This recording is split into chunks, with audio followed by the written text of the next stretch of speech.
Assalamualaikum warahmatullahi wabarakatuh. Bismillahirrahmanirrahim. Alhamdulillahirabbil alamin wassalatu wassalamu ala asyrafil anbiya'i wal mursalin. Sayyidina wa habibina wa maulana Muhammadin wa ala alihi wa sahbihi ajma'in. Asyhadu an la ilaha illallah wahdahu la syarika lahu wa asyhadu anna Muhammadan abduhu wa rasuluh.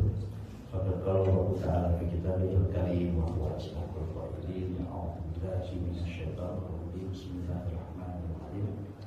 Yarfa'illahu alladziina aamanu minkum walladziina utul ilma darajat wa qala alaihi shalatu wassalamu yuridillahu bihi khairan yufaqihu fid din. Langsung saja untuk menambah keberkahan dari Allah Subhanahu wa taala, mari kita mulai taklim ini dengan membaca Bismillahirrahmanirrahim. Hadirin yang dimuliakan oleh Allah, kalau kajian kita hari ini temanya adalah fikih tohar dan fikih sholat, saya nggak sanggup. Kenapa nggak sanggup? Karena bicara tentang fikih tohar dan fikih sholat itu 3 bulan belum tentu selesai, dan ini disuruh menyelesaikan selama 1 pertemuan. Jadi tema itu mestinya rinci. Sebab kalau kita bicara tentang fikih tohar dan fikih sholat, kalau hanya sekedar pengertian apa itu fikih tohar, fikih sholat ya selesai. Tapi kalau untuk mengetahui, mengerti, memahami, apalagi sampai menjiwai, sehingga apa yang kita praktekkan dalam kehidupan kita sesuai dengan syariat, rasanya untuk kita memahami fikih tohar dan fikih sholat dalam 1 pertemuan, saya rasa belak-belakan aja, apa adanya aja, saya nggak sanggup gitu. Oke, kalau bicara tentang fikih sholat dan fikih toharoh, untuk langsung tahu, ngerti, paham, apalagi sampai menjiwai tentang toharoh dan tentang sholat tersebut.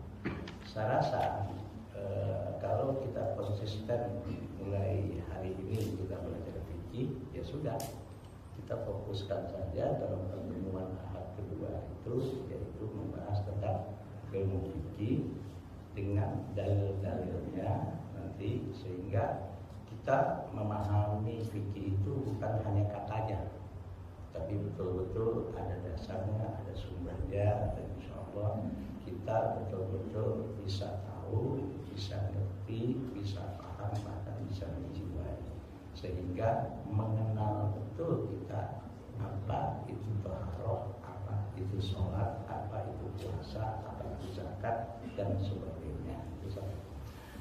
Nausikum wa nafsi wa iyaya bittaqwallah. Ini sepakati dulu ya. Jadi kalau bicara tentang fikih tohar, fikih sholat dalam pertemuan, 1 pertemuan, saya rasa kayaknya nggak ada yang sanggup deh. Nggak ada yang sanggup, betul nggak? Sebab itu pembahasan cukup apa? Cukup panjang, cukup detail, cukup banyak sekali bagian-bagian dan luas sekali bagian-bagian yang akan kita bahas itu 1. Nah, mungkin ya nanti kita sedikit bahas ya. Pertama kali tentang apa itu fikih itu. Ya, kita banyak nggak ngerti. Kita sering dengar fikih sholat, fikih puasa, fikih haji, fikih zakat. Tapi kita nggak ngerti fikih itu apa sih? Fikih itu sebetulnya diambil dari bahasa Arab. 100% istilah bahasa Arab. Fa, qaf, ha, ya, bukan fa, kaf, ha, bukan. Makanya sebetulnya dibacanya fikih, qaf ya. Kalau orang Malaysia, orang Melayu itu sering disebutnya fiqh. Pelajaran fiqh. Karena qaf bukan pakai k. Kalau kita kan sering huruf qaf itu diganti pakai k, hak. Sebetulnya hak pakai qaf. Oke. Karena kita belajar fikih, kita akan menyebutnya, mengenalnya dulu apa sih ilmu fikih. Ilmu fikih itu salah satu ilmu yang kalau kita belajar dalam studi Islam atau Islamic Studies ya, dia termasuk salah satu ilmu dasar yang pasti dipelajari di dalam setiap Kalau kita kuliah misalnya di Fakultas Syariah, itu pasti fikih. Dan fikih itu macam-macam. Yang saya pernah belajar waktu di Madinah itu ada fikih perbandingan mazhab. Itu 8 semester saya belajar ilmu fikih perbandingan mazhab. 8 semester, yaitu 4 tahun. Dan itu nggak selesai. Belum fikih yang namanya fikih mawaris, yaitu masalah harta atau waris. Belum fikih daulah, fikih negara, bagaimana cara mengatur negara menurut syariat dan sebagainya dan sebagainya. Oke. Kita sekarang mungkin akan membahas dulu apa itu si fikih. Gitu. Subhanallah, fikih adalah al-fiqhu lughatan al-fahmul amiq. Fikih secara bahasa etimologi adalah pemahaman yang mendasar, pemahaman yang mendalam. Maka itu Rasulullah SAW bersabda dalam satu hadis, "May yuridillahu bihi khairan yufaqihu fid din." Sekali lagi, "May yuridillahu bihi khairan yufaqihu fid din." Kata Allah, siapa orang yang diinginkan oleh Allah, darinya akan lahir kebaikan-kebaikan dan berbagai macam kebaikan hal yang positif. Ciri utama orang yang akan, ciri utama orang yang akan darinya lahir kebaikan-kebaikan, itu ciri utamanya yufaqihu fiddin. Allah akan beri dia pengertian, pemahaman yang mendasar, yang mendalam tentang agama. Oke, itu cirinya. Ini makna fikih secara bahasa. Al-fahmul amiq, pemahaman yang mendasar, pemahaman yang dalam. Makanya itu Rasulullah mengatakan, "May yuridillahu bihi khairan yufaqihu fiddin." Kan sering mendengar hadisnya Pak ya. Barang siapa yang ingin diberikan oleh may yuridillahu bihi khairan, barang siapa yang diinginkan oleh Allah darinya lahir kebaikan, lahirnya lahir hal-hal yang positif dan bermanfaat, maka ciri dari orang yang diinginkan oleh Allah lahir darinya berbagai macam hal yang positif, bermanfaat dan kebaikan, yufaqihu fiddin. Cirinya Allah berikan dia pemahaman yang mendalam tentang din, tentang agama. Ini makna fikih secara bahasa.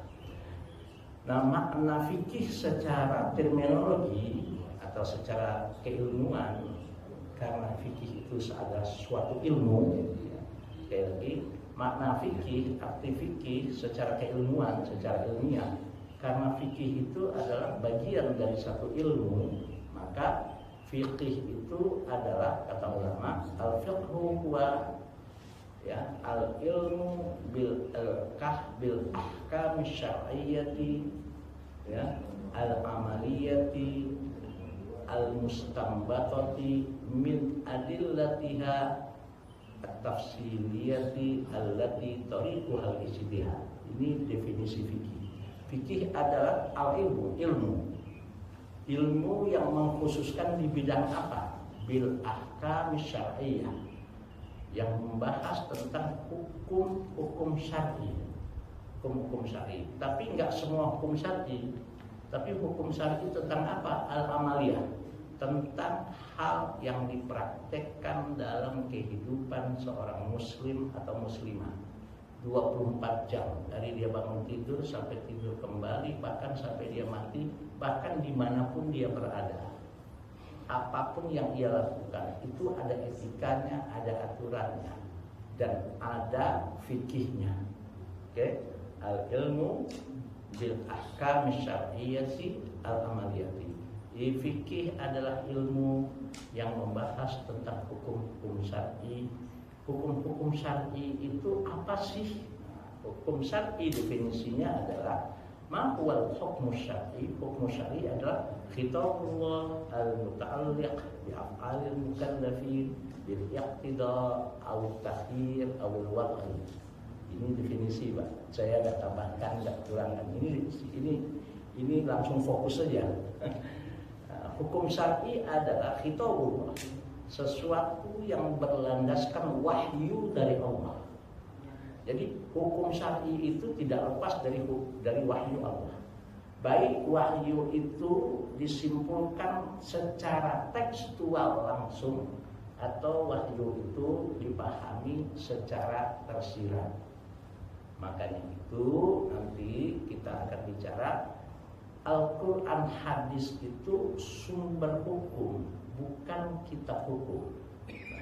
Yang kitab hukum itu apa ya? Fikih itu kitab hukum. Maka al-fiqhu huwa adalah fikih adalah al-ilmu suatu ilmu. Ya, saya nggak perlu jelaskan lagi lah apa itu ilmu ya. Kita udah pada gede semua, udah pada sarjana. Semua udah banyak yang tahu what is the science, what is knowledge, itu udah tahu apa itu ilmunya. Apa itu ilmu? Nggak perlu kita bahas. Fikih itu adalah satu ilmu, tapi ilmu khusus dia. Ya, karena ilmu itu kan banyak tuh, ada ilmu tentang masak, ada ilmu tentang apa lagi. Kalau Pak Icon ini ilmu apa? Engineering ya. Terus apalagi ilmu kita nih? Apalagi Pak, ilmu ekonomi, terus ilmu apa lagi Pak? Ilmu matematik. Nah, kalau fikih khusus dia hanya membahas ilmu tentang hukum-hukum syar'i. Tapi apakah semua tentang hukum syar'i dibahas dalam fikih? Tidak. Yang dibahas dalam fikih hanya ilmu tentang al-amaliyah.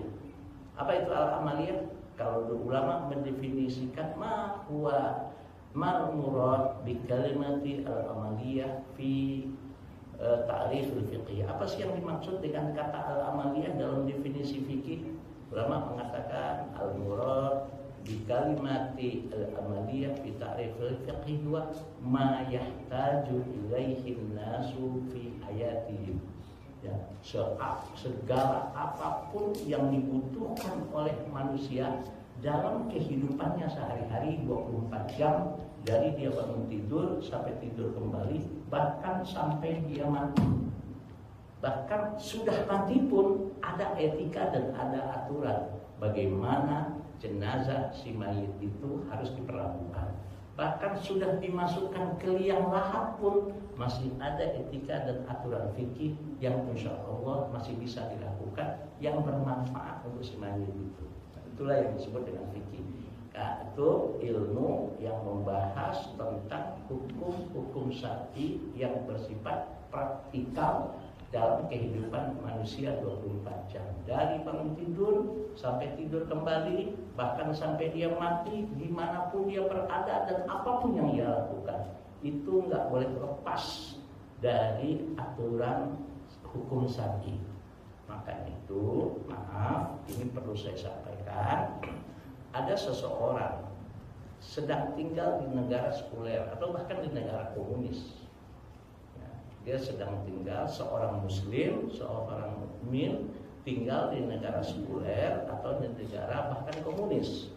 Pertanyaannya, apakah dengan alasan karena dia tinggal dan sedang berada di tengah-tengah masyarakat sekuler dan komunis, apakah sholat 5 waktu bagi dia tidak wajib? Apakah puasa di bulan Ramadan bagi dia tidak wajib? Ya nggak ada alasan. Tetap walaupun dia tinggal di negara sekuler, masyarakat sekuler, bahkan masyarakat komunis, nggak ada alasan itu. Dan itu nggak bisa dijadikan alasan. Sholat bagi dia nggak wajib, puasa Ramadan bagi dia nggak wajib, zakat bagi dia nggak wajib. Itu nggak bisa dijadikan alasan. Nggak bisa. Jadi walaupun dia sedang tinggal di negara sekuler, walaupun dia sedang tinggal di negara komunis sekalipun, di bulan Ramadan dia tetap wajib puasa Ramadan gitu. Ya. Sholat 5 waktu tetap dia wajib lakukan gitu. Ketika sudah waktunya berzakat, dia tetap menunaikan zakat gitu. Maaf, khamr yang haram itu tetap bagi dia haram. Oh, jadi bukan jadi alasan. Oh, sekarang kan kami tinggal bukan di negara mayoritas muslim, apalagi bukan tinggal di negara Islam. Oh, apalagi budaya masyarakat saya tinggal itu yang namanya minuman keras, yang namanya khamr itu sudah menjadi apa? Budaya. Oh, itu bukan alasan membuat khamr jadi halal bagi dia. Enggak bisa itu. Makanya itu fikih itu ilmu yang membahas tentang hukum-hukum syar'i yang bersifat praktikal dalam kehidupan seorang muslim. Dan ketika seorang muslim sudah mengatakan dirinya asyhadu an la ilaha illallah wa asyhadu anna muhammadar rasulullah, itu dia sudah otomatis terikat dengan hukum syar'i itu. Sekali lagi Pak, ini perlu saya sampaikan, banyak orang tak pahami. Ketika seorang muslim itu sudah berkata dan mengucapkan dari keikhlasan hatinya asyhadu an la ilaha illallah wa asyhadu anna muhammadar rasulullah, itu sudah otomatis dia terikat dengan hukum syar'i itu dalam kehidupannya 24 jam sampai dia mati. Oke Pak? Maka ketika seorang muslim itu sudah disebut seorang mukallaf. Apa mukallaf? Orang yang sudah layak dibebankan hukum syar'i. Itu namanya mukallaf. Apa syarat mukallaf? Orang itu muslim atau Islam, orang itu berakal sehat, dan orang itu ya sudah dewasa. Kalau dewasa ukurannya secara syariat yaitu satu, kalau dilihat dari umurnya sudah 15 tahun menurut hitungan tahun Hijriah. Bukan Masehi ya, menurut hitungan tahun Hijriah. Atau walaupun dia belum, Ibu tolong jangan ngobrol, kedengeran Bu, Ibu jangan ngobrol. Atau walaupun dia sudah belum berumur 15 tahun Hijriah, tetapi dia sebagai laki-laki sudah mimpi basah atau perempuan sudah haid. Nah, disebut juga sudah namanya dewasa atau disebut balik. Nah, jadi kalau ada anak perempuan baru umur 10 tahun sudah haid, nah itu sudah balik namanya Pak. Balik ya. Ada pertanyaan, ini bukan saya ngomongin ya apa adanya. Kenapa sih kok perempuan kok haid gitu? Karena darah haid itu sebetulnya adalah mani yang ada pada perempuan itu sama dengan laki-laki, hanya bedanya kalau laki-laki keluar maninya, maaf, ya nempel di celana, nempel gitu ya Pak ya. Tapi kalau perempuan keluar maninya masuk lagi ke dalam rahimnya. Karena tidak terjadi pembuahan itu mani yang disebut dengan ovum, kalau mani laki-laki disebut sperma. Karena tidak terjadi pembuahan mani itu, maka berubahlah dia menjadi darah. Nah, darah. Dan subhanallah saya pernah membaca satu buku dan dialog dengan dokter, ya dokter tentang dokter kandungan, salah satunya tentang apa manfaat daripada haid. Itu manfaat haid itu dahsyat sekali bagi perempuan. Karena wanita itu haid, maka sering disebut definisinya apa itu haid. Al-haidu wa ad-damul khariju min rahimil mar'ati ala sabili shihah. Haid adalah darah yang keluar yang sebetulnya darah itu sedang berada di dalam rahimnya seorang wanita. Nah, dalam kondisi sehat. Dalam kondisi sehat, maka wanita kalau haid berarti dia normal. Wanita kalau haid berarti dalam kondisi sehat. Kalau haidnya terganggu berarti kesehatannya terganggu.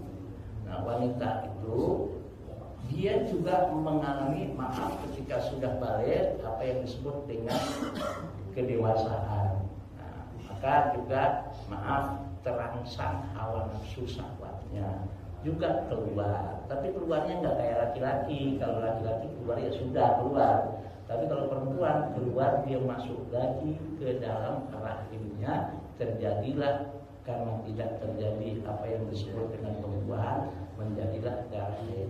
Nah, darah haid itu manfaatnya bagi wanita itu dahsyat sekali, karena ketika darah haid itu keluar, itu biasanya dia juga membawa penyakit-penyakit yang biasanya ada pada darah yang ikut bersama keluar.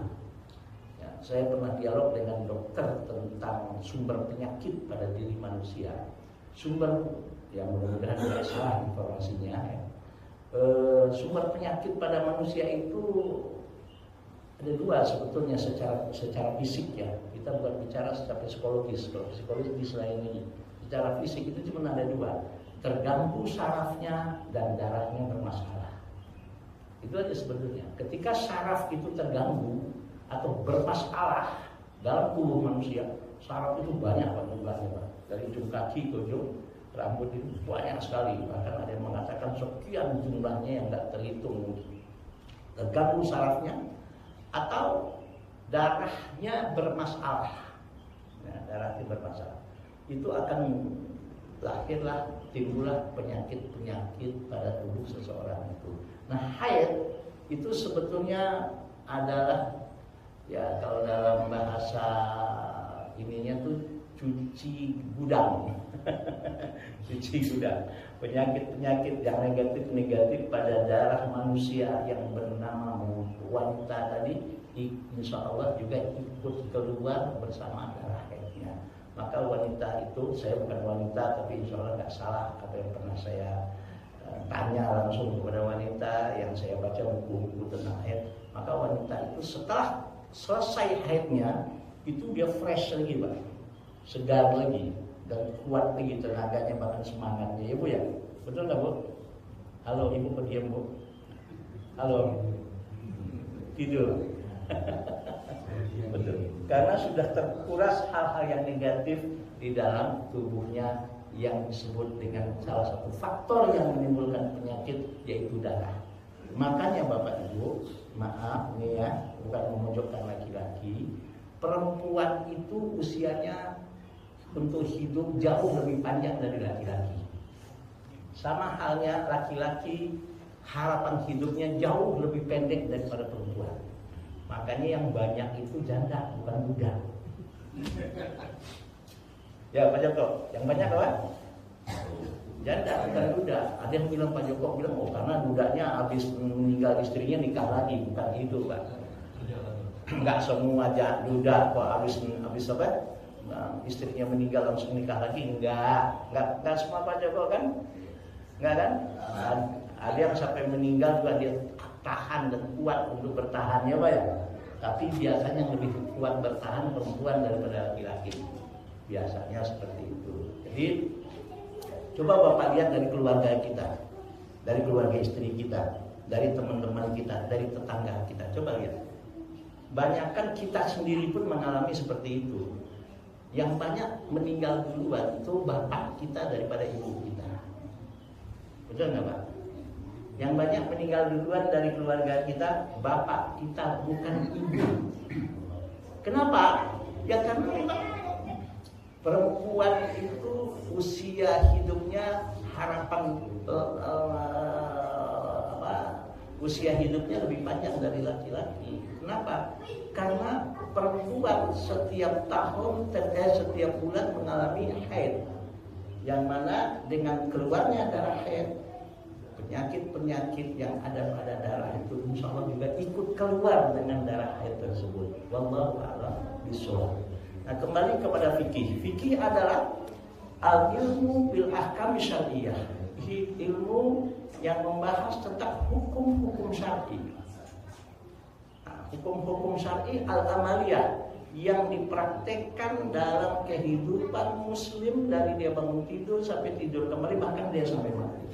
Maka dalam Islam saya katakan tadi, seorang muslim dimanapun dia tinggal sampai dia mati, dia tidak lepas dari hukum syar'i yang harus dipraktekkan dalam kehidupannya. Itu sudah mengikat Pak. Jadi nggak ada alasan bagi seorang muslim dia tinggal di negara komunis, oh saya nggak wajib sholat, saya tinggal di negara komunis. Oh, saya tinggal di negara sekuler, yang namanya khamar, yang namanya wine itu adalah minuman udah budaya masyarakat sini. Gak ada alasan mentang-mentang dia sedang tinggal di negara sekuler, yang namanya minum anggur wine tersebut sudah bir, khamar itu sudah membudaya sekalipun, gak ada alasan bagi orang muslim wine, bir halal bagi dia mentang-mentang dia sedang berada di negara dan masyarakat yang sudah menjadi budaya minum khamar. Kenapa? Karena seorang muslim itu ketika dia mengucapkan asyhadu an la ilaha illallah wa asyhadu anna muhammadar rasulullah sudah otomatis terikat dengan hukum syar'i. Oke, paham Pak ya? Al-fiqhu wa al-ilmu bil ahkam syariati al-amaliyati al-mustanbatati min adillatiha at-tafsiliyah. Hukum-hukum syar'i itu apa saja sih? Hukum syar'i itu ada dua. Ya, hukum syar'i itu ada dua. Satu, hukum taklifi. Ya, tolong diingat. Hukum syar'i itu ada dua. Satu, hukum taklifi. Yang kedua, hukum wad'i. Mungkin nggak pernah dengar hukum wad'i. Apa sih hukum taklifi? Hukum taklifi itu hukum yang berhubungan dengan tuntutan terhadap mukallaf, baik tuntutan itu berupa sesuatu yang dia dituntut untuk melakukan atau dituntut untuk meninggalkan. Oke. Atau takhir, pilihan. Dia dibolehkan untuk memilih. Silakan Anda lakukan boleh, Anda tinggalkan boleh. Tidak ada konsekuensi baik Anda lakukan maupun tinggalkan. Nah, yang berupa tuntutan itu ada dua. Baik tuntutan untuk dilakukan maupun tuntutan untuk ditinggalkan. Nah, tuntutan untuk dilakukan itu ada dua macam. Ada sesuatu yang harus dilakukan, tidak bisa ditawar-tawar. Hukumnya namanya wajib. Itu yang harus dilakukan, nggak bisa ditawar-tawar. Hukumnya namanya wajib. Ada tuntutan yang sebetulnya Allah menginginkan kita melakukannya, dan Allah menginginkan kita merealisasikannya, tapi dia tidak merupakan keharusan, hanya anjuran. Inilah yang disebut dengan mandub atau sunnah. Jelas, Pak? Sama halnya dengan tuntutan untuk meninggalkan, itu ada dua macam. Ada sesuatu yang memang dituntut kita sebagai mukallaf untuk meninggalkannya dan wajib meninggalkannya, tidak ada tawar-tawar. Kalau kita langgar, kita bermaksiat dan dianggap sebagai orang yang pendosa. Itulah yang disebut dengan haram. Oke. Ada tuntutan sebenarnya sesuatu yang Allah inginkan kita meninggalkannya. Dan Allah suka kalau kita meninggalkannya. Dan Allah nggak suka kalau kita melakukannya. Sekalipun kalau kita lakukan, dosa sih tidak, tapi Allah nggak suka. Itulah yang disebut dengan makruh. Oke? Nah, jadi antara wajib dan mandub itu punya titik temu, punya persamaan. Apa persamaannya? Sesuatu yang dituntut oleh Allah agar mukallaf itu merealisasikan dan melakukannya. Namanya wajib. Kalau sesuatu yang harus dilakukan namanya mandub. Kalau sesuatu yang hanya merupakan anjuran. Oke? Sama halnya haram dengan makruh itu apa? Sesuatu yang sebetulnya Allah menginginkan kita untuk meninggalkannya. Tapi kalau haram, kalau kita ngeyel tetap melakukannya, maka Allah anggap kita pendosa dan sedang bermaksiat. Itu yang disebut dengan haram. Kalau makruh, hakikatnya yang makruh itu sesuatu hal yang Allah inginkan kita meninggalkannya, gitu. Allah menginginkan kita meninggalkannya. Kalau kita tinggalkan, Allah senang, Allah suka, maka kita dikasih reward, dikasih pahala. Itu makruh. Tapi kalau kita lakukan yang makruh itu, dosa sih tidak, gitu. Dikatakan bermaksiat sih tidak, dikatakan berdosa sih tidak, melakukan yang makruh itu. Tapi Allah nggak suka, Allah benci kalau kita melakukannya. Apalagi kalau kita mampu, kita punya kesempatan untuk meninggalkannya. Tetap aja ngeyel. Oke, Pak. Nah, usikum manafsi wa ya taqwa. Tentang hukum syar'i ini perlu saya kasih pemahaman. Nah, sesuatu hal yang Allah inginkan kita melakukannya, baik sesuatu yang wajib maupun mandub, atau sesuatu yang Allah inginkan kita meninggalkannya, baik sesuatu yang haram maupun makruh, itu semua pasti ada tujuan yang diinginkan oleh Allah. Apa sih tujuan yang diinginkan oleh Allah? Pasti sesuatu hal yang baik dan positif dan bermanfaat untuk kita sebagai makhluk-makhluknya. Oke? Maka kalau kita ngeyel, susah diatur. Hal yang wajib atau bahkan sunnah, kita padahal punya kesempatan, punya kemampuan untuk melakukan, kita tinggalkan. Selain berdosa, selain kalau yang wajib itu, dan tidak berdosa kalau yang sunnah itu, tapi kita pasti kehilangan sesuatu hal yang baik dan positif menurut Allah. Oke, Pak? Dan bermanfaat untuk kita menurut Allah sebagai Sang Khalik yang mempunyai sifat diantaranya Maha Pengasih, Maha Penyayang, Maha Melindungi, Maha Menyelamatkan, dan Maha yang baik-baik dan positif-positif untuk hambanya. Kalau kita ngeyel, kita masih tetap melakukan hal yang dilarang, apalagi yang haram, yang makruh pun, sebetulnya sesuatu itu adalah kita melakukan hal yang membahayakan diri kita, hal yang mendatangkan dampak negatif kepada diri kita. Sekalipun makruh, yes. Walaupun makruh itu nggak dosa kita lakukan, maka maaf dalam hal ini perlu saya sampaikan, saya nggak setuju dan tidak bisa dipertanggungjawabkan di literasi ilmiahnya kalau ada orang bilang apa itu sunnah atau mandub. Sunnah atau mandub adalah sesuatu yang jika dilakukan berpahala, ditinggalkan nggak apa-apa. Itu salah. Dan ini mindset yang kita pahami selama ini tentang hukum syar'i, apa itu sunnah. Ya bukan sunnah dalam pengertian hadis ya, sunnah dalam pengertian definisi hukum syar'i. Oke, karena sunnah itu macam-macam. Ada sunnah dalam pengertian ilmu hadis. Sunnah dalam pengertian ilmu hadis adalah hadis. Ya. Kemudian makruh, ada yang mengatakan makruh adalah sesuatu yang jika ditinggalkan berpahala, dilakukan tidak apa-apa. Itu salah, Pak. Akibat kita masuk ke dalam pemahaman bawah sadar kita, mandub atau sunnah itu sesuatu yang jika dilakukan berpahala, ditinggalkan tidak apa-apa. Apa yang terjadi, Pak? Apa yang terjadi? Kita meremehkan dan menganggap yang sunnah itu, maaf, gak ada manfaatnya. Sadar atau nggak sadar? Sunnah inilah nggak usah dilakukan. Padahal ketika kita meninggalkan hal yang sunnah, hal yang mandub, padahal kita mampu melakukannya, kita punya kesempatan untuk melakukannya, kita tinggalkan.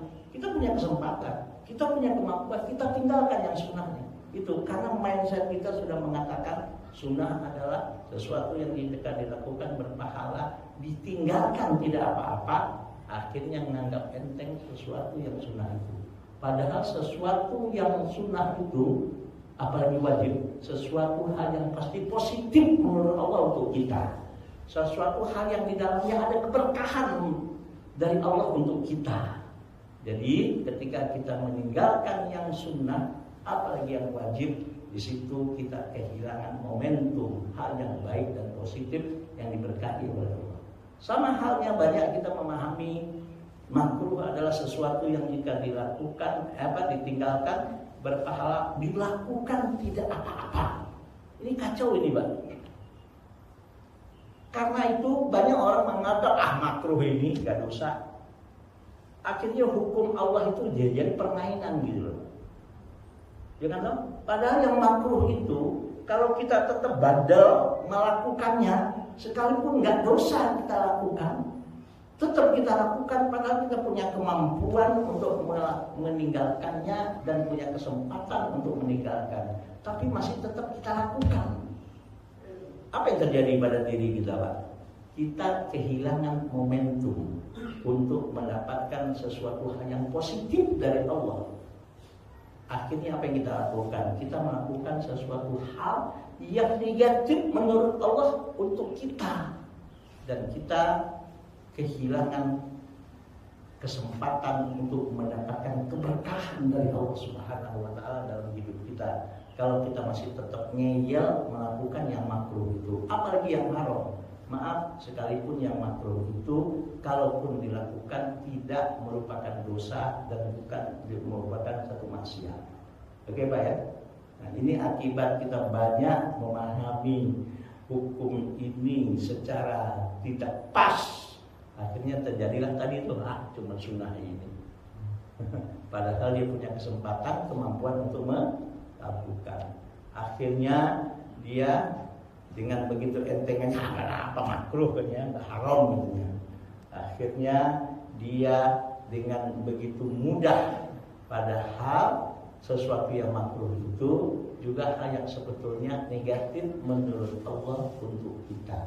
Dan yang negatif itu tidak ada keberkahan dari Allah Subhanahu wa taala. Oke. Saya hubungkan dengan sabda Nabi sallallahu alaihi wasallam dalam hadis sahih ya. Qala Rasulullah sallallahu alaihi wasallam, ma amartukum bihi fa'tu minhu mastata'tum wa ma nahaitukum anhu fastanibuhu. Kata Rasul, ini hadis sahih ya. Kata Rasul, sesuatu yang Allah perintahkan untuk kau lakukan secara fikih, apa itu yang diperintahkan untuk kita lakukan? Yang wajib dan mandub. Ya, itu kata Rasul, lakukan yang diperintahkan itu mastata'tum, semampumu. Jangan memaksakan diri kalau melakukan sesuatu yang diperintahkan. Baik sesuatu itu wajib ataupun mandub. Tapi kata Rasul, manahaitukum anhu, apa yang dilarang untuk kau lakukan, sudah kata Rasul, fastatibuhu, tinggalkan. Enggak ada kata apa di situ, tinggalkan semampumu, enggak ada. Tapi kalau melakukan perintah, baik itu yang wajib bahkan yang sunnah, ada kata mastata'tum, semampumu. Tapi dalam meninggalkan yang dilarang, baik yang haram bahkan yang mandub saja, itu nggak ada kata semampumu meninggalkannya. Di mana rahasianya? Rahasianya adalah melakukan perintah Allah. Contoh, kita diperintahkan oleh Allah untuk sholat berdiri. Kaki lagi sakit habis jatuh, terus ya boleh sholat duduk, nggak dipaksakan untuk berdiri. Bahkan kalau seandainya kita paksakan berdiri bisa lebih fatal, ya bahkan bisa berdosa. Orang diwajibkan untuk berhaji, tapi dia nggak mampu, buru-buru untuk ibadah haji, untuk makan hari-hari pun dia masih kekurangan. Maka haji bagi dia ketika dia belum mampu tidak wajib. Jadi melakukan apa yang diperintahkan, baik yang wajib bahkan yang sunnah pun, semampumu melakukan hal yang diperintahkan tersebut. Syaratnya harus mampu untuk melakukan apa yang diperintahkan tadi. Tapi ketika Rasul SAW menyatakan tinggalkan apapun yang dilarang, tidak ada kata semampumu. Kenapa? Karena meninggalkan sesuatu yang dilarang, apalagi yang haram, yang makruh pun, meninggalkan sesuatu yang dilarang menurut syariat itu nggak membutuhkan kemampuan dalam meninggalkannya. Yang dibutuhkan hanya satu, apa? Kemauan, titik. Jadi kalau ada orang masih getol melakukan yang dilarang dengan alasan, kalau yang satu ini saya belum mampu untuk meninggalkan, bohong. Itu bohong besar. Bukan nggak mampu untuk meninggalkannya, tapi bukan nggak mampu meninggalkannya, tapi belum mau meninggalkannya. Ini fikih nih Pak, ini dasar nih. Jadi subhanallah. Oke ya. Nah, itu hukum yang disebut dengan hukum taklifi. Tapi ada satu lagi, hukum taklifi berupa pilihan. Enggak ada konsekuensi hukum baik baik dosa maupun tidak berdosa, baik maksiat ataupun tidak maksiat. Itu yang disebut dengan halal. Nah, halal ini hukum netral. Nah, wajib, mandub, haram, makruh, halal, ini namanya hukum taklifi. Oke Pak? Ada lagi hukum yang kedua, hukum syar'i, namanya hukum wad'i. Apa hukum wad'i? Hukum wad'i ini walaupun nggak sempurna, lebih luas hukum wad'i menurut hukum fikih. Kalau hukum wad'i itu yang biasa kita kenal dalam ilmu hukum itu adalah hukum kausalitas. Hukum apa, Pak? Hukum kausalitas yang berhubungan dengan sebab akibat. Oke? Ada orang sholat, ya, kebetulan, maaf, pakaiannya kotor, terkena najis. Tapi tetap maksain sholat, padahal pakaiannya terkena najis. Pertanyaannya, sahkah sholat dia? Jawabannya tidak sah. Oke, kenapa tidak sah? Sebab, nah ini sebab di baju yang digunakan, pakaian yang digunakan untuk sholat ada najisnya. Oke, nah keberadaan najis, ya, keberadaan najis pada pakaian yang dipakai dia untuk sholat, keberadaan najis itu sebagai penghalang sahnya sholat dia. Oke, Pak. Nah, karena dia sholat di bajunya ada najis, karena najis itu sebagai penghalang sahnya sholat dia. Kenapa sebagai penghalang? Sebab di antara salah satu syarat sahnya sholat ada yang disebut dengan suci dari najis. Nah, ini bab toharoh ini. Oke, Mbak? Jelas?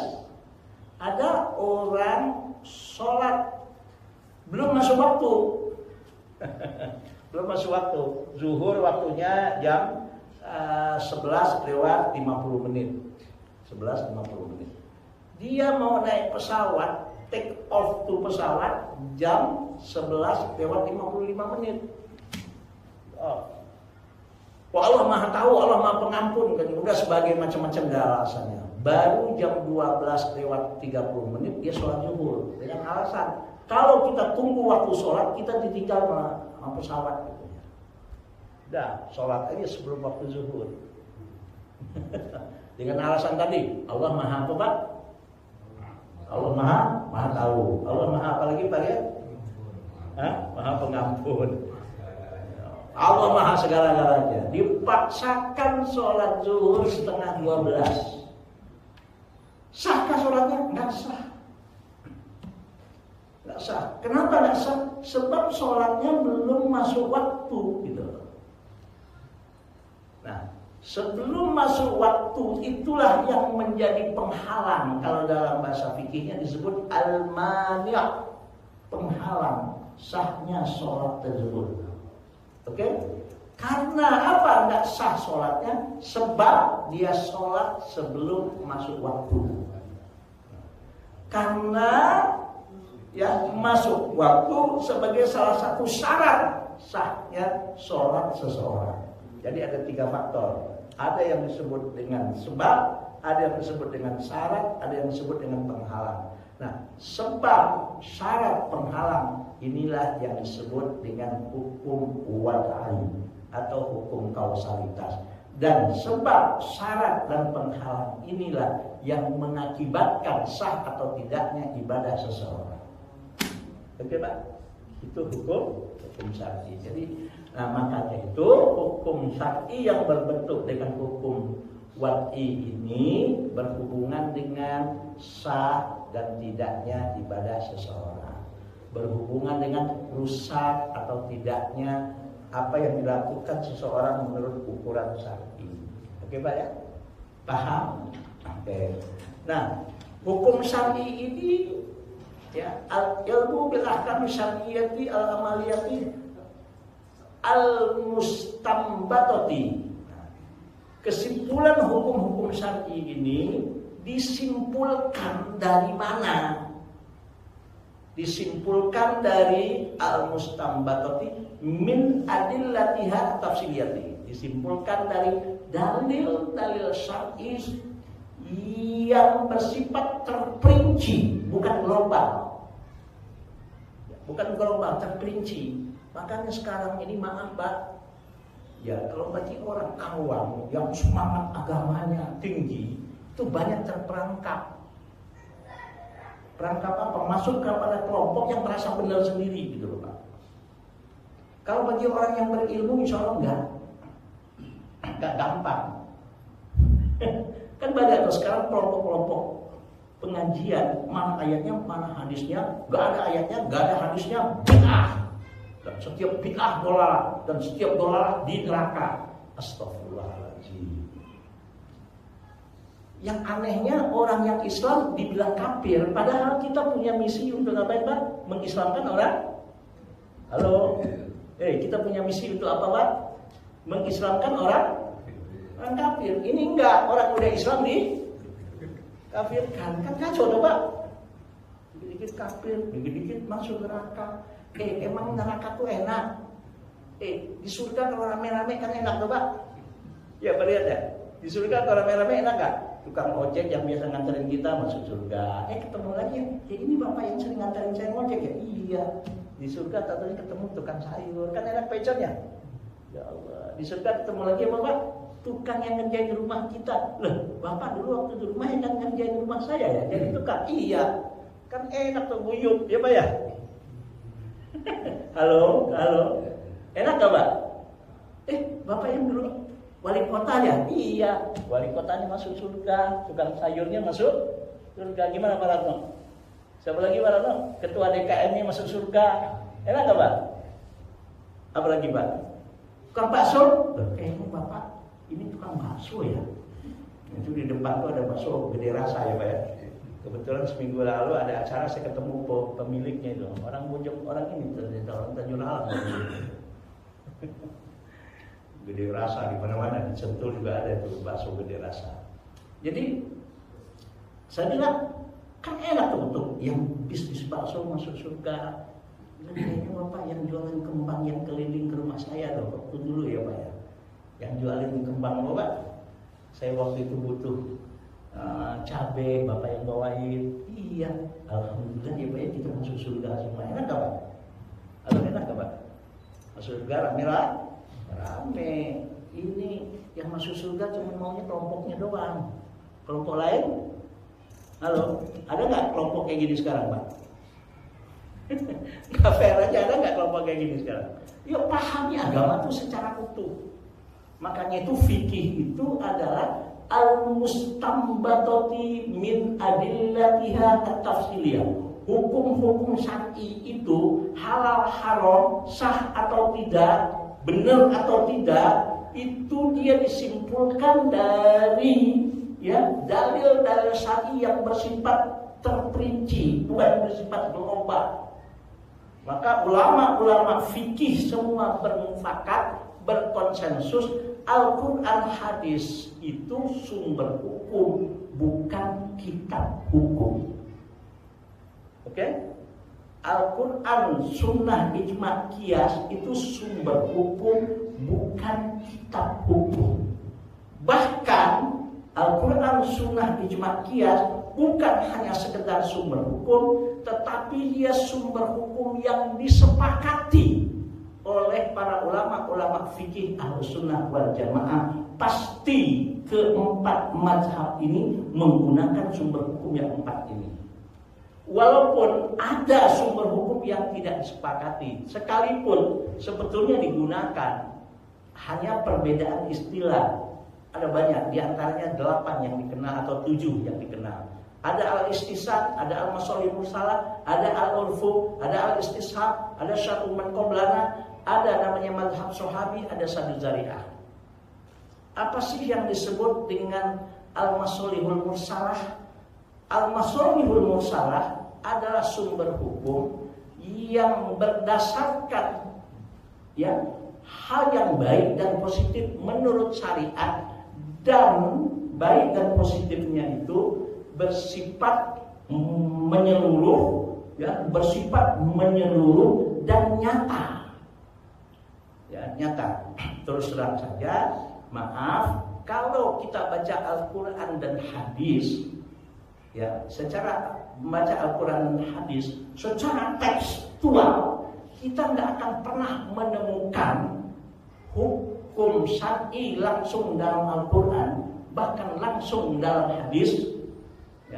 Rasulullah SAW itu membenarkan sesuatu hal seperti apa Pak? Halo, seperti apa Pak? Berbisnis melalui online. Gak pernah itu, ada nggak ayatnya hadisnya itu? Secara tekstual, nggak akan ketemu itu. Tapi persoalannya, boleh nggak bisnis online? Boleh, tapi ada syarat-syaratnya. Apa kriteria yang harus minimal bisnis online itu harus bersifat bagaimana? Yang dijual produk-produk halal menurut syariat. Apalagi syarat mutlaknya, ini baru syarat mutlak. Apalagi syarat mutlaknya? Syarat mutlaknya dipastikan tidak ada unsur goror, penipuan dalam bisnis online itu. Ada nggak sekarang online penipuan, Bang? Bukan ada lagi, banyak sekarang. Jadi kalau ingin melaksanakan bisnis online, silakan lakukan satu, selain produk yang ditawarkan, yang dibisniskan melalui online, produk yang halal. Kedua, pastikan tidak ada unsur goror, penipuan di dalamnya. Oke, yang ketiga, bisnis online yang dibenarkan yang seperti apa? Bisnis online yang selain tidak ada yang namanya unsur penipuan dan produknya halal, pastikan bisnis online itu tidak ada unsur riba di dalamnya. Oke. Yang keempat, apa? Selain 3 unsur tadi dipastikan harus terpenuhi, pastikan unsur bisnis online itu tidak ada aspek penipuan, aspek goror atau aspek mesir, spekulasi di dalamnya seperti perjudian. Itu udah, silakan. Kan nggak pernah tuh Rasul mencontohkan bisnis online. Tapi boleh nggak? Boleh, silakan aja. Selama unsur-unsur tadi tidak terwujud. Oke Pak, itu fikih gitu. Jadi sekarang orang banyak memaksakan halal haram boleh tidak harus tekstual. Dia sendiri nggak konsisten gitu. Kalau ditanya, oh ini beda, ini bukan masalah ibadah. Kehidupan seorang muslim dari dia bangun tidur sampai tidur kembali, bahkan sampai dia mati, itu harus bernilai ibadah semua di hadapan Allah. Harus beribadah semua di hadapan Allah. Maaf, sampai dia menyalurkan syahwat dirahi seksnya pun itu bernilai ibadah di hadapan Allah, Pak. Apa yang gak bernilai ibadah di hadapan Allah? Jadi kalau ada orang bilang, oh ini urusan politik, gak ada hubungan dengan agama, maaf, itu ngaco. Jangankan urusan politik yang mengurus negara, orang yang ratusan juta, bahkan miliaran di dunia ini sekarang, Pak. Urusan pribadi kita ke WC aja, ke toilet aja ada etikanya kok. Betul nggak Pak? Masa urusan politik yang urus orang banyak negara ini gara-gara politik sudah diurus dengan orang-orang yang nggak ngerti halal haram, sumber daya alam diperjualbelikan. Coba apa yang terjadi bencana, Pak? Yang kotor itu bukan politiknya, yang kotor orang-orangnya, pelaku politiknya kotor. Kenapa kotor? Karena berpolitik tidak sesuai dengan hukum syar'i. Ini bagi seorang muslim. Non muslim itu urusan dia. Kita nggak bicara non muslim. Ya Pak Khalid? Yang kita bicara siapa Pak? Jadi kalau dia ngaku politisi muslim, apalagi ngaku partai Islam, ya sudah, jangankan partai Islam, ngaku sebagai seorang muslim, sekalipun dia berada dalam partai sekuler, dia sudah punya kewajiban mutlak. Apapun yang ia lakukan tidak boleh keluar dari syariat. Kalau ngaku muslim, ya, kecuali muslim munafik, kecuali muslim fasik, itu urusan dia. Ayo, sekarang banyak muslim fasik, banyak muslim munafik dalam berbisnis, dalam berpolitik, atau muslim yang maaf Pak, yang betul-betul utuh sebagai muslim sejati. Yang mana yang banyak sekarang Pak? Halo, kok diam?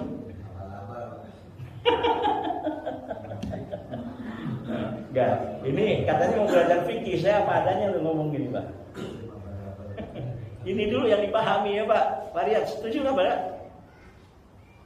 Ya, seorang muslim itu saya katakan tadi, jangankan dia tinggal di negara mayoritas muslim, dia tinggal di negara sekuler pun, dia tinggal di negara komunis pun, bukan berarti maaf, oh di sini mah yang namanya bir khamar itu sudah menjadi budaya. Ya nggak ada alasan Pak. Kalau Anda muslim, khamar haram. Oh di sini mah negara begini ini pergaulan bebas biasa aja, seks bebas sudah hal kehidupan masyarakat. Oh, Anda sebagai Muslim walaupun tinggal di negara yang mayoritas penduduknya menghalalkan seks bebas, tukar pasangan. Oh tetap kalau Anda seorang Muslim haram Anda melakukan hal itu dimanapun Anda berada, sekalipun Anda sedang berada di tengah masyarakat tersebut. Allahu Akbar. Kan kayak gitu loh Pak ya, betul nggak Pak? Halo, benar nggak? Gimana Pak Chandra, sesuai nggak? Setuju nggak? Ini kadang-kadang di negara mayoritas Muslim, tapi berekonominya udah berekonomi apa Pak? Nggak tahu halal, nggak tahu haram. Hidup di negara Muslim, mayoritas Muslim, dia Muslim, berpolitik sudah tidak berlandaskan hukum yang diinginkan oleh Allah. Yang haram ya tetap haram menurut syariat Pak. Oke? Jadi kenapa terjadi kacau balau dalam kehidupan umat Islam? Jangan salahkan Islamnya. Salahkan siapa Pak? Kalau disalahkan siapa? Umat Islamnya sendiri yang tak menjalankan syariat Islam, tidak menjalankan fikih dalam kehidupannya sehari-hari. Oke? Nah, al-mustanbatati min adillatiha at-tafsiliyah. Jadi hukum-hukum syar'i itu disimpulkan dari dalil-dalil syar'i yang bersifat terperinci, bukan global. Nah, dengan metode apa yang diambil? Allati tariquhal ijtihad, dengan metode ijtihad. Terutama hal-hal yang dalam fikih disebut adalah al-masail al-ijtihadiyah, bukan al-masail al-qat'iyah. Nah, al-masail al-qat'iyah, masalah-masalah yang pasti, nah seperti haramnya khamr, seperti haramnya babi, itu masalah qat'i. Nah, masalah qat'i namanya sesuatu hal yang sudah pasti yang nggak bisa diganggu-gugat. Wajibnya sholat 5 waktu bagi seorang Muslim itu hal yang pasti yang nggak bisa diganggu-gugat. Jadi kalau ada seorang Muslim ya tidak mau sholat, melakukan hal yang haram secara qat'i, ya dia berdosa. Tapi kalau dia tantang, dia ledekin ya hukum syar'i yang qat'i itu, dia dianggap bahkan sudah kafir. Ada orang nggak sholat 5 waktu, dosa. Udah nggak sholat 5 waktu, sholat 5 waktu itu dijadiin apa Pak? Bahan bercandaan. Gua kagak sholat, kaya katanya. Lu tukang tungging setiap hari? Halo? Lu tukang tungging tiap hari? Miskin. Dia tentang, nggak perlu sholat itu katanya. Dia Muslim, kafir itu sudah Pak. Murtad. Jelas yang bersifat qat'i. Apa qat'i itu? Hal yang pasti. Yang sudah pasti hukumnya nggak bisa ditawar-tawar. Itu namanya al-masail al-qat'iyah. Ada al-masail al-ijtihadiyah, masalah-masalah yang nggak pasti, masih ada pendapat lain tentang hal itu.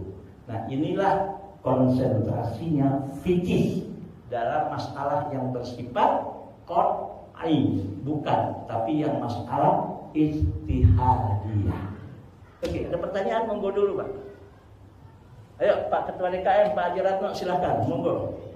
Ini Pak DKM yang minta saya suruh bahas fikih. Monggo Pak. Bismillahirrahmanirrahim. Tentunya ini kajian untuk yang fikih Islam dan sholat ini tidak suatu ini masuk sholat. Karena yang diutamakan itu adalah melihat tata cara sholatnya. Ya. Ya. Karena itu menjadi tanggung jawab utama kita berdoa untuk bisa diterima, kemudian itu jadi yang akan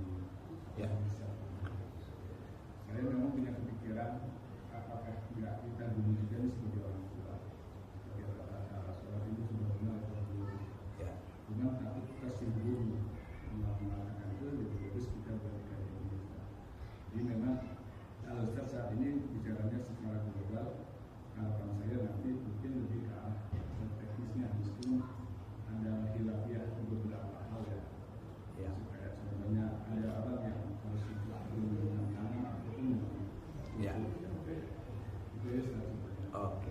Saya paham ya.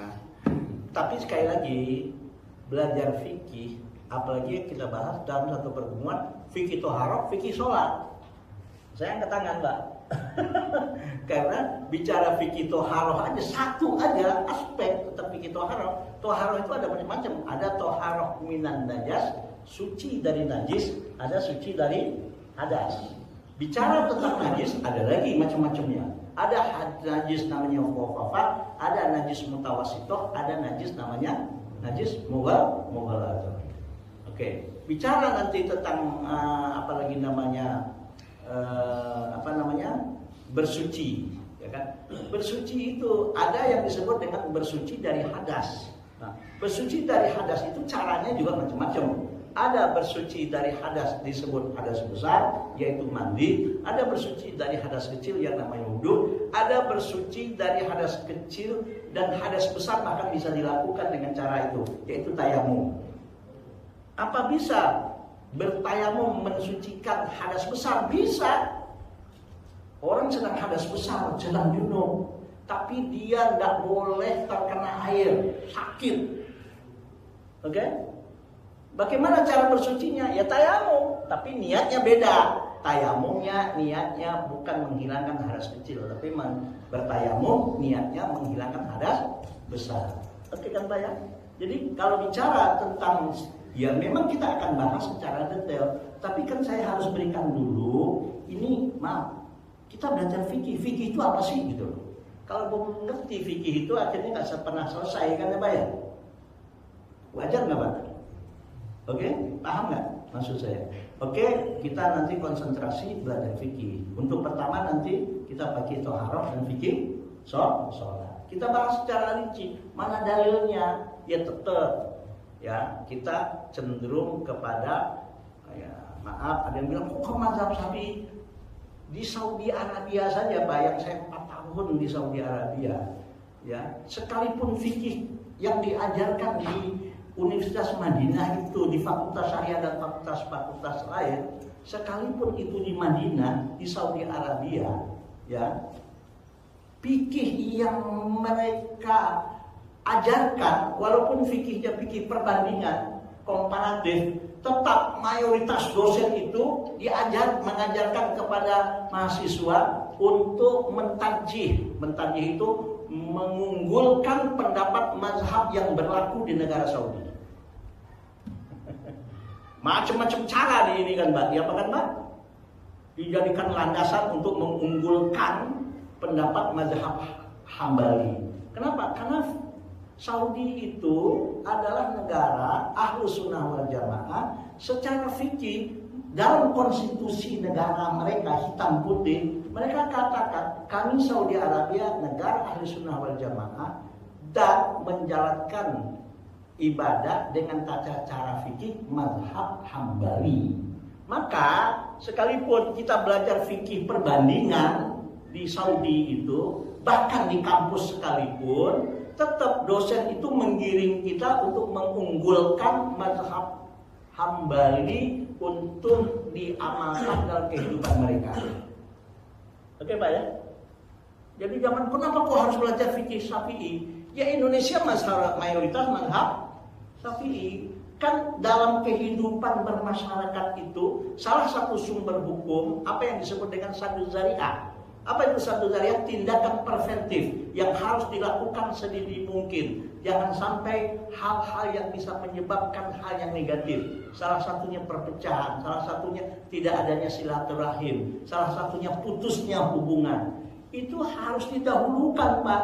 Hal-hal yang bersifat preventif itu gitu loh.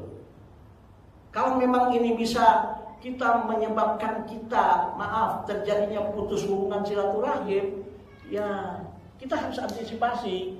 Saya kasih contoh Pak. Kalau Bapak nanya saya, apa hukumnya bersentuhan laki-laki dan perempuan yang tidak ada penghalang, laki-laki dan perempuan yang bukan mahram?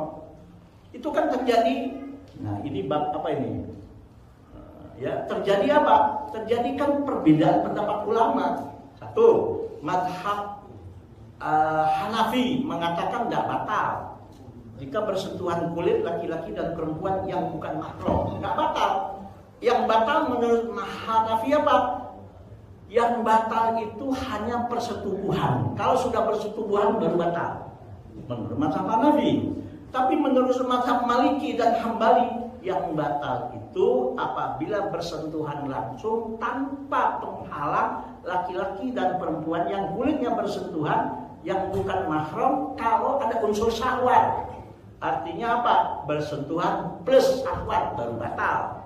Itu menurut mazhab Maliki dan Hambali. Menurut mazhab Syafi'i batal mutlak. Mau syahwat apa tidak, apalagi terjadi persetubuhan, tetap batal. Menurut mazhab Malik apa? Menurut mazhab Syafi'i. Nah, mana yang lebih yang kita ambil? Ya salah satunya dalam kaidah fikih, kaidah itu rumus Pak. Yang dipakai dalam menyimpulkan keputusan hukum ada istilah al-hukmu yadulu ma'al illati wujudan wa adam. Hukum itu harus ditetapkan berdasarkan motifnya. Selama motif itu masih ada sumbernya, literasinya dan bisa dipertanggungjawabkan keilmiahannya, silakan ambil. Mana yang lebih fleksibel, mana yang lebih mungkin Anda ambil. Kalau untuk di Saudi Arabia, saya lebih condong mazhab Syafi'i, mazhab Maliki dan mazhab Hambali yang memang diamalkan di Saudi. Kenapa? Yaitu apa itu? Bersentuhan laki-laki yang perempuan yang bukan mahram kulitnya tanpa penghalang yang berdasarkan syahwat. Saya lebih condong itu. Kenapa? Sebab kalau kita ngikut mazhab Syafi'i sampai kiamat waktu saat ini tawaf kita nggak akan pernah sah, Pak. Kenapa? Syarat sahnya tawaf harus suci dari hadas. Salah satu yang membatalkannya hadas membatalkan suci kita, ya itu bersentuhan. Kalau kita ambil mazhab Syafi'i, habis sampai kiamat nggak akan pernah sah wudhu kita. Kalau kita nggak kesenggol, disenggol masih mending diinjak. Betul nggak Pak? Oke, paham? Oke, kalau untuk di Indonesia, saya lebih cenderung mazhab apa? Syafi'i. Kenapa? Karena ini sudah sedini mungkin mengantisipasi pergaulan bebas di masyarakat, khususnya anak muda. Nggak batal ini colek-colek. Kok merasa enak colek lanjutan? Betul nggak Pak? Memancing syahwat. Lah di kita mazhab Syafi'i aja udah mendarah daging, perzinahan, perselingkuhan, pergaulan bebas, begitu bebas. Apalagi kalau mazhab Hanafi yang dikembangkan di Indonesia ini dalam batal atau tidaknya laki-laki dan perempuan yang bukan mahram bersentuhan. Kadang-kadang ayo baca psikologi hukum gitu. Baca sosiologi hukum gitu loh Pak. Oke Pak? Ada baca bismillah, sholat berjamaah, bismillah dikencengkan atau tidak? Saya lebih condong mazhab Syafi'i dikencengkan. Bukan berarti kalau bismillahnya nggak dikencengkan batal, bukan. Tapi kalau kita tinggal di masyarakat, apalagi awam orang kampung, bahkan orang di perumahan pun boleh dia dalam ilmu ekonomi dia tidak awam, boleh dalam ilmu sains dia tidak awam. Dalam ilmu fikih bisa saja, walaupun profesor doktor dalam bidang sains, profesor doktor dalam bidang matematik, dalam ilmu fikih bisa saja dia awam. Betul Pak? Halo, betul nggak? Walaupun dia tinggal di perumahan. Maka kalau memang sudah mendarah daging mazhab Syafi'i yang namanya baca bismillah itu dijaharkan, jaharkan. Jangan sok-sokan, di Saudi itu nggak apa? Di Masjidil Haram bismillah nggak dikencengkan kan? Masjidil Haram itu sekarang mazhab yang digunakan di Masjidil Haram, Masjid Nabawi itu mazhab Hambali, hitam putih, konstitusinya ada gitu loh.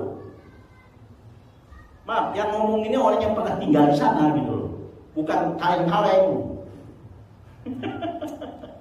Oke Pak? Jadi sosiologi hukum, psikologi hukum itu juga jadi apa Pak? Kalau dalam menghasikapi hal yang bersifat khilafiyah, ijtihadiyah. Sebab kalau kita ngotot bismillah nggak perlu dikencengkan, apalagi di kampung, orang kampung bingung. Wah, Bismillah itu kan ayat 7, salah satu ayat dari Al-Fatihah. Fatihah itu membacanya dalam sholat termasuk apa Pak? Rukun. Kalau nggak sempurna rukunnya, maka sholatnya nggak sah, kan gitu Pak ya. Maka untuk menghilangkan dampak-dampak yang seperti ini di masyarakat, tolong kalau kita sholat jamaah jadi imam, kebetulan di masyarakat awam, jangan sok tahulah. Prioritaskan apa yang sudah dilaksanakan oleh masyarakat selama ini gitu loh Pak. Apa gunanya? Satu zariah, tindakan preventif supaya orang yang di belakang kita itu tidak timbul curiga, tidak timbul apa yang namanya bisa menyebabkan kita ribut. Betul nggak Pak?